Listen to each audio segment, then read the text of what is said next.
রব্বুল আলামিন পবিত্র কোরআনে বলেছেন যে কুরবানির জানোয়ারের রক্ত, মাংস, হাড়, হাড্ডি কিছুই আল্লাহ পাকের কাছে পৌঁছায় না, ওয়ালাকিন ইয়ানালুহু তাকওয়া।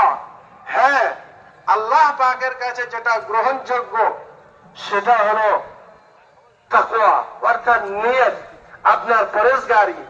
আপনার কোরবানির মধ্যে যত নিয়তটা শুদ্ধ থাকবে, আপনার কোরবানির জানোয়ারের পয়সার মধ্যে যত শুদ্ধতা থাকবে, তত আল্লাহ পাকের কাছে সেটা গ্রহণযোগ্য হবে।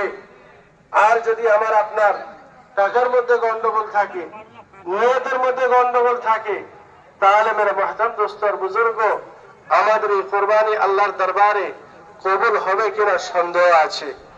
মেরে মহতারাম দোস্ত আর বুজুর্গ, আমরা তো সাধারণত এটাই জানি যে কোরবানি হলো কি একটা জানোয়ার বা পশুকে কোরবানি করা, জবাই করা।